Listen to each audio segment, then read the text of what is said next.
অত্যন্ত দুৰ্ভাগ্যজনক এজন লিজেণ্ডাৰী ছিংগাৰ আমি খুব কম সময়তে আপোনাৰ হেৰুৱাব লগা হৈছে গতিকে সেই সম্বন্ধে অলৰেডি যিমানখিনি ঘটনা পৰিঘটনা হৈছে আৰু ইয়াতে যে এটা গভীৰ ষড়যন্ত্ৰ যে জড়িত হৈ আছে মানে তেওঁৰ মৃত্যুটো যে এটা নেচাৰেল ডেথ নহয় এটা আননেচাৰেল ডেথ এইটো আপোনাৰ গোটেই ৰাইজে মানে অসমৰ 3.5 কোটি জনতা আপোনাৰ অলৰেডি জ্ঞাত আপোনাৰ গতিকে সেইটো কাৰণে আপোনাৰ আমিও আমাৰ লিগেল ফ্ৰেটাৰ্নিটিয়ে হওক বা যিসকল সচেতন ব্যক্তি আছে তেওঁলোকে আপোনাৰ অলৰেডি মহামান্য গুৱাহাটী উচ্চ ন্যায়ালয়ত আপোনাৰ 3খন ৰাজহুৱা স্বাৰ্থজনিত আবেদন আজিলৈকে মই জনাত দাখিল হৈছে আৰু তাৰে হৈ পেলাই আপোনাৰ আমাৰ গোচৰীয়া পক্ষ হ'ল আপোনাৰ একাম সনাতন ভাৰত দল এওঁ আপোনাৰ ৰিপ্ৰেজেণ্ট কৰিছে বাই মিষ্টাৰ অভিজিত শৰ্মা গতিকে আমাৰ আবেদন হ'ল আপোনাৰ মহামান্য ন্যায়ালয়ত যিটো আমি আবেদন ৰাখিছোঁ এই আবেদনটো হ'ল যে এই গোটেই গোচৰটো আপোনাৰ চেণ্ট্ৰেল ব্যুৰ অফ ইনভেষ্টিগেশ্যনত আপোনাৰ হস্তান্তৰ কৰিব লাগে আৰু যিহেতু ইয়াতে ক্ৰছ বৰ্ডাৰ ধৰি লওক আপোনাৰ ইয়াতে ছিংগাপুৰ যিহেতু ইনভলভ হৈ আছে আপোনাৰ যিহেতু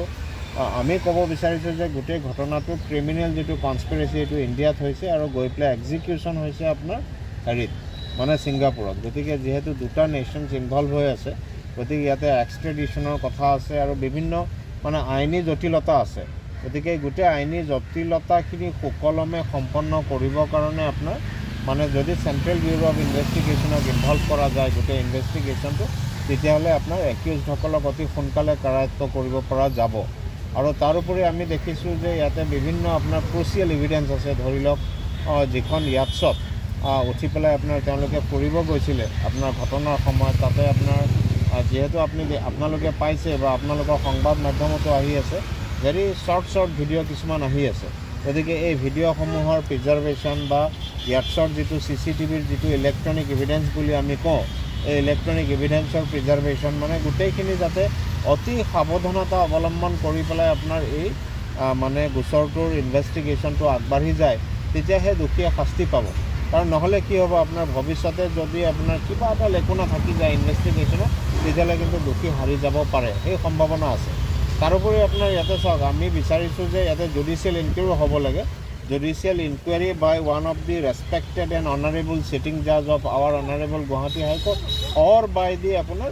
মানে ওৱান অফ দি ৰিটায়াৰ্ড জাজ অফ দি অনাৰেবল গুৱাহাটী হাইকোৰ্টৰ থ্ৰুদিও আপোনাৰ ইয়াতে জুডিচিয়েল ইনকুৱাৰীটো হ'ব লাগে মানে ইনভেষ্টিগেটিং অফিচাৰে হওক বা ৰাজ্য চৰকাৰৰ লগতে হওক এটা ঘনিষ্ঠ সম্পৰ্ক থকা ব্যক্তিসকলৰ নামসমূহ ইয়াতে আহি আছে গতিকে সেইটো কাৰণে আমি বিচাৰিছোঁ যে এই গোটেই ইনভেষ্টিগেশ্যনটো মহামান্য গুৱাহাটী উচ্চ ন্যায়ালয়ে মনিটৰ কৰক আমি আবেদন ৰাখিছোঁ গতিকে এতিয়া যিহেতু গোচৰটোৰ শুনানিৰ দিন এতিয়ালৈকে ধাৰ্য হোৱা নাই গতিকে আমি অতি সোনকালে শুনানিৰ দিন আপোনাৰ মানে চিন্তা কৰিছোঁ আৰু আবেদনো দিছোঁ গতিকে অহাকালি আপোনাৰ আৰু এবাৰ আপোনাৰ মানে আমি গোচৰটো শুনানি হ'ব লাগিব বুলি আমি আবেদন এটা ৰাখিম কিন্তু অলৰেডি কেইটামান গোচৰ অহা 10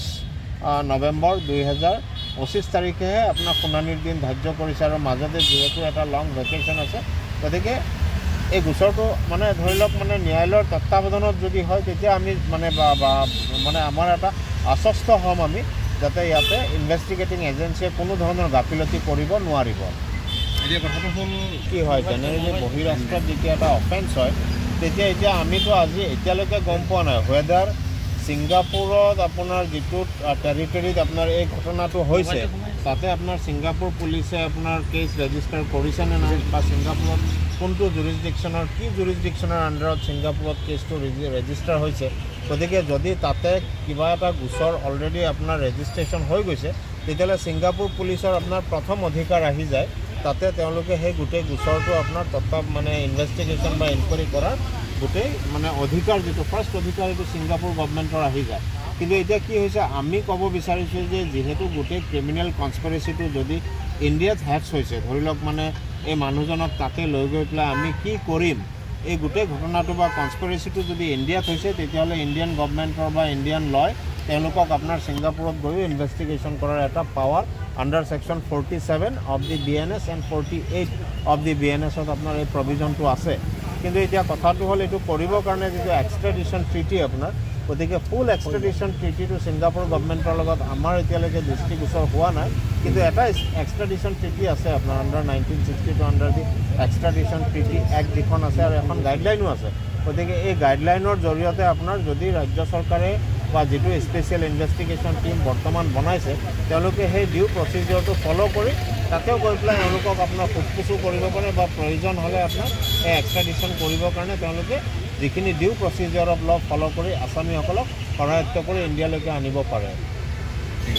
যিকোনো খবৰৰ বাবে যোগাযোগ কৰক 7099017330 লগতে 7099017110 নম্বৰত।